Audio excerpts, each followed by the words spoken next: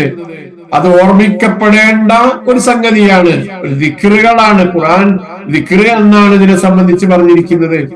പ്രവാചകന് ആശ്വാസമാണ്, ലോകത്തിന് ആശ്വാസമാണ്, ലോകർക്ക് കാലത്തേക്കും സന്മാർഗം നൽകുന്നതാണ്. ഒരു കാലഘട്ടത്തിലും മാറ്റമില്ലാത്ത വചനങ്ങളാണ് ഈ ഖുർആനിലുള്ളത് എന്നുള്ള നിലക്കാണ് ഈ ദിക്റിനെ നമ്മൾ കാണുന്നത്. ഇനി ഒന്നും കൂടെ നമ്മൾ ഈ ആയത്തിനെ ഒന്നും കൂടെ നമ്മളെ മുമ്പിൽ വെച്ച് വിശകലനം ചെയ്യുമ്പോ, മനുഷ്യരുടെ ഇഹപര ജീവിതത്തിന് ആവശ്യമായ മതപരവും ലൗകികവുമായ എല്ലാ കാര്യങ്ങളും ഇതിലുണ്ട്. അപ്പോ ഉത്ബോധനങ്ങളാണ്, ബോധനങ്ങളാണ്, മാർഗരേഖയാണ്, അനുഗ്രഹങ്ങളെ ഓർമ്മപ്പെടുത്തുന്നുണ്ട് എന്ന് പറയാം. ദിക്റിൽ നിന്ന് ഓർമ്മപ്പെടുത്തുന്ന അർത്ഥമുണ്ടല്ലോ. അങ്ങനെയാകുമ്പോ എന്താ അർത്ഥം? അള്ളാഹുവിന്റെ അനുഗ്രഹങ്ങളെയും ദൃഷ്ടാന്തങ്ങളെയും ഈ ആയത്തുകൾ ഇങ്ങനെ ഓതിപ്പോകുമ്പോ നമ്മൾ ഇങ്ങനെ ഓർത്തുകൊണ്ടിരിക്കുന്നു. പടച്ചോ നമുക്ക് ചെയ്തു തന്ന എന്താണ്? ഈ ലോകത്ത് എന്താണ് അള്ളാഹു സംവിധാനിച്ചിരിക്കുന്നത്? ഈ ലോകത്തുള്ള ദൃഷ്ടാന്തങ്ങൾ എന്തൊക്കെയാണ്? നമ്മളിലുള്ള ദൃഷ്ടാന്തങ്ങൾ എന്തൊക്കെയാണ് എന്ന് നമ്മളെ ഈ ഖുർആൻ ഇങ്ങനെ ഓതിപ്പോകുമ്പോ നമ്മളെ അത് ഓർമ്മപ്പെടുത്തിക്കൊണ്ടിരിക്കുന്നു. മൂന്നാമത്തെ ഒരു കാര്യം എന്ന് പറയുന്നത്, അത് പ്രവാചകനും സമുദായത്തിനുമൊക്കെ കീർത്തിയും ബഹുമാനവും നൽകുന്ന കാര്യമാണ്. നമ്മൾ നേരത്തെ കണ്ടല്ലോ, ദിക്റുക്കും നിങ്ങളുടെ കീർത്തിയുണ്ട് എന്ന് പറഞ്ഞില്ലേ, നിങ്ങൾക്ക് അഭിമാനമാണ് എന്ന് പറഞ്ഞില്ലേ. അങ്ങനെ അഭിമാനവും കീർത്തിയും ഒക്കെ നൽകുന്ന ഒരു സംഗതിയാണ് ഖുർആൻ എന്ന് പറയുന്നത്.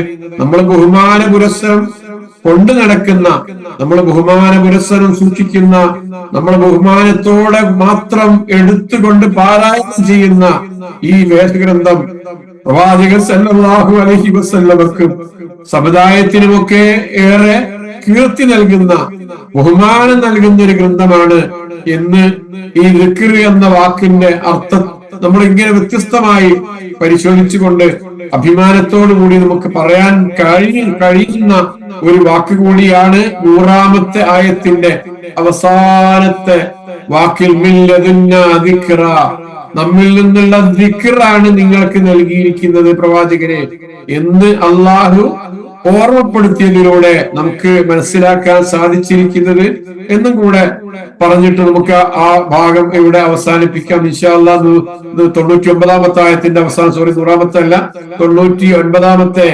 ആയത്തിന്റെ അവസാനത്തിൽ അള്ളാഹു സൂചിപ്പിച്ചിരിക്കുന്നത്. ഇനി നമുക്ക് അടുത്ത ആഴ്ചയിൽ 100-ാമത്തെ ആയത്തിലൂടെ കടന്നു പോകാൻ കഴിയുന്നതും വേഗത്തിൽ തന്നെ ഈ സൂറത്ത് അവസാനിപ്പിക്കാനുള്ള ശ്രമങ്ങൾ നടത്താമെന്ന് വിചാരിക്കുകയാണ്. അള്ളാഹു അനുഗ്രഹിക്കുമാറാകട്ടെ. ഇങ്ങനെ പരിശുദ്ധ ഖുർആൻ പഠിക്കാനും അതിന്റെ ആളുകളാകാനും അതിന്റെ ജീവിതത്തിൽ ഉപകാരപ്പെടുന്ന വിധത്തിലുള്ള അതിലുള്ള അനുഭവങ്ങളും പാഠങ്ങളും കഥകളും ചരിത്രങ്ങളും ഒക്കെ അതിലൂടെ കടന്നുപോയി ഏറ്റവും നല്ല രൂപത്തിൽ പരിശുദ്ധ ഖുർആനിന്റെ ഒരു പഠിതാവായി ജീവിക്കാൻ ആ നിലക്ക് തന്നെ അതിനെ സ്നേഹിച്ചുകൊണ്ട് ബഹുമാനിച്ചുകൊണ്ട് ആ മരണത്തെ അഭിമുഖീകരിക്കുന്ന സാഹചര്യങ്ങളിലേക്ക് എത്തിപ്പെടുന്നതിന് അള്ളാഹു നമ്മെ അനുഗ്രഹിക്കുമാറാകട്ടെ.